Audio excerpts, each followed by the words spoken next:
நீங்கள் தேவனிடத்தில் விசுவாசமா இருங்க. விசுவாசமா இருந்து இந்த மலையை பார்த்து, இந்த மலை பெயர்ந்து சமுத்திரத்தில் தள்ளுண்டு போகட்டும் இயேசுவின் நாமத்தினால அப்படி சொல்லி சந்தேகப்படாமல் தன் இருதயத்திலே விசுவாசித்தால். விசுவாசம் எங்க இருக்கணும்? இருதயத்தில் விசுவாசிக்கணும்.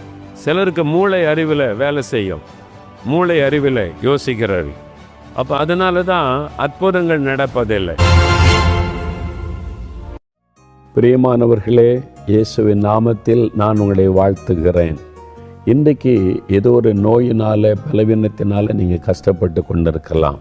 உங்கள் வீட்டில் யாரோ ஒருவர் வியாதிப்பட்டதுனால மனவேதனையோடு இருக்கலாம். நீங்கள் எப்படி சுகத்தை பெற்றுக்கொள்வது? ஆண்டவர் உங்களோடு தெளிவாய் பேசி இருக்கிறார். சிம்பிள் காரியம்தான். விசுவாசமுள்ள ஜெபம் பிணியாளியை ரட்சிக்கும். விசுவாசிக்கணும். நான் சுகமாயிருப்பதை இயேசு விரும்புகிறார். என் நோய்களை சிலுவையில் இயேசு சுமந்து முடித்து விட்டார். அவருடைய தழும்புகளால் நான் சுகமாகிறேன். நான் விசுவாசத்தோடு ஜெபித்தா எனக்கு சுகம் தருவார். அதை விசுவாசித்தா போகிறோம். இப்போ விசுவாசத்தோடு ஜெபிக்க போகிறோம். நான் விசுவாசிக்கிறேன். வியாதி உள்ள இடத்துல கை வைங்க. உங்களுடைய விசுவாசத்தை வெளிப்படுத்திபடிக்கு உங்களுக்கு கண்ணில் சுகம் வேணும்னா கண்ணில் கை வைங்க. இருதய பாதிப்பு, இருதயத்தில் சுகம் வேணும்னா இருதயத்தில் கை வைங்க. உங்களுக்கு கல்லீரல் பாதிச்சிருந்தால் அங்கே கை வைங்க. கிட்னி பாதிச்சிருந்தால் அங்கே கை வைங்க. எங்கே வலி, வேதனை, கட்டிகள், பாதிப்பு இருக்குது, வலி இருக்க கை வைங்க. அப்படி இல்லை அப்படின்னு சொன்னால் இருதயத்தில் கை வைத்து கொண்டு, இயேசுவே என்னை தொடுங்க, உங்களுடைய தழும்புகளால் என்னை தொட்டு குணமாக்குங்க, உங்கள் கரை என்னை தொடட்டும், நீர் என் நோய்களை சிலுவையில் சுமந்து விட்டீர், நான் விசுவாசிக்கிறேன். அப்படி சொல்லி ஜெபிச்சா போகிற இப்பொழுதே சுகம் உண்டாகும். ஜெபிக்கலாமா? என் கூட சேர்ந்து ஜெபிக்கிறீங்களா? வியாதி உள்ள இடத்துல கை வைங்க. விசுவாசிங்க. கண்ணை மூடி இயேசுவை கண் முன்னால் நிறுத்தி, இயேசுவே என்னை தொடுங்கன்னு ஜெபிக்கணும். சரியா? ஜெபிக்கலாம். தகப்பனே, உம்முடைய நாமத்தை சொல்லி இயேசுவே என்னை குணமாக்கும் என்று யார் யார் இப்பொழுது என்னோட இணைந்து ஜெபிக்கிறார்களோ அந்த பிள்ளைகளுடைய சுகத்துக்காக நான் ஜெபிக்கிறேன். நான் விசுவாசிக்கிறேன்.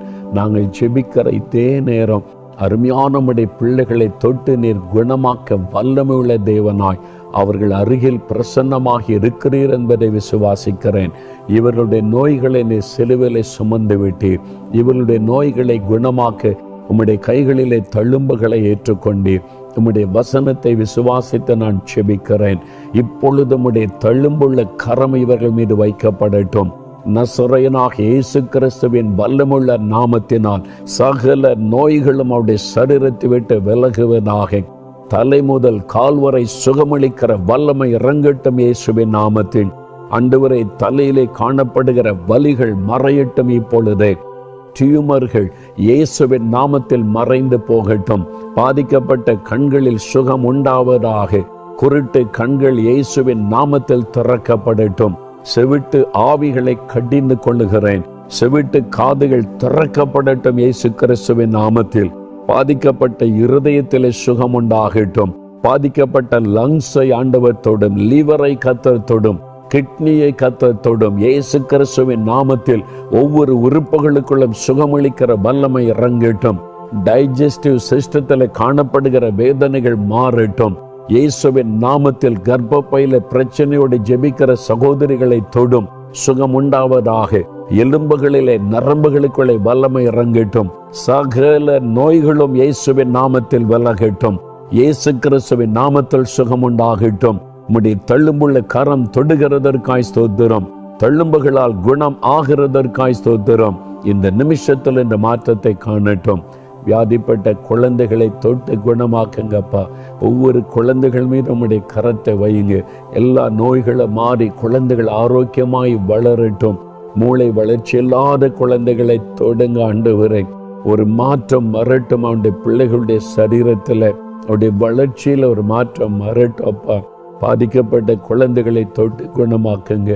நீங்க தொட்டு அற்புதம் செய்த அன்பிற்காக உமக்கு ஸ்தோத்திரம், ஸ்தோத்திரம், ஸ்தோத்திரம். இயேசு கிறிஸ்துவின் நாமத்தில் ஜெபிக்கிறோம் பிதாவே.